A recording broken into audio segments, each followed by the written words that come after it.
I try to just focus on what's important to me. Like I try to think about more and more. I think about the projects I do, and I can tell you, there's ones that I feel really strongly about. There's ones in hindsight, I feel not so strongly about. And in the future going forward, I try to edit and focus more and to try to build like a strong body and work. I think really what's important, like with art, it's sort of a long race. It's not a sprint. So I try to do things in ways that I feel like I can have this long-lasting career where I can just easily die making the work that I make and be happy with it. I don't want to like surge out and do a ton of stuff and then just look back at that and be like, remember that.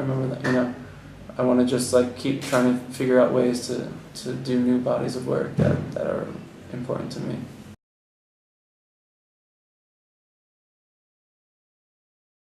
It's weird because there was a certain point in my life where that meant so much, and that outlet and that communication with people meant so much to me. And now that things have changed and I have grown and developed, and my tastes have changed, and my opportunities and my outlets have changed, and I can explore different projects of ways of communicating with people that I never had access to before. So for me, that's exciting and in my mind, and when I wake up, it's what I think about. And so if I do something on the street, it's just for kicks. It's just for fun. It's not it's not the same emotion or same feeling as I had when I was younger. I do definitely enjoy seeing it, but I feel like maybe there's other focal points that I feel like I need to sort of tackle right now, things that I haven't achieved.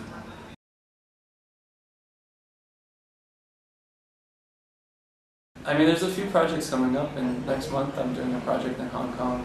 It's my first outdoor sculpture, and it's 5 meters tall. And I've never done anything like this, and for years, since my first toy, actually, when I got into toys, it was just an excuse for me to make something three-dimensional. It wasn't that I was interested in toys or had this great history of collecting toys. I didn't really care.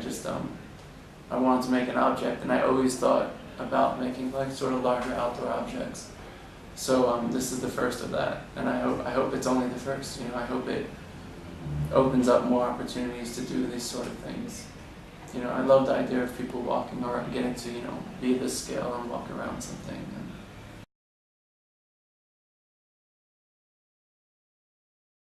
The first one was James Jarvis, the Silas toy, and I remember seeing that toy, and I was at a friend's shop, and I was like, what the fuck, this toy is $40, that's ridiculous, and it made me, I had my friend in Japan, Ken Amora, distributed the toys, and so he gave me a few more after I got the first one, and I just really loved it. I loved the fact that there was an individual that can make this toy, and it's not like Warner Brothers, or it's not this like big cloaked factory that you don't really know, and it sort of just made me think like that. I think was my segue to thinking, well, if somebody can, if one person can do a toy, then one person can do, anything, a snowboard, skateboard, a bike, a car, a bus, It just sort of like, it just makes it, there's no limit to.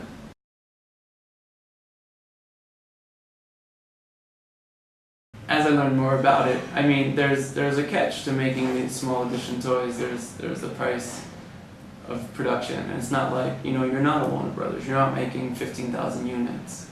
You're making 500, and I treat the toys that I make as sort of editions just the same way as I do like a print or something, and it's just it's a different body of work, and you gotta accept it as sort of a part of my work, and it's not this larger thing. If I make something, I make it with the intention of having it exactly as I want it, with the quality that I want it, and with doing that comes costs on my part, and those get carried into the product.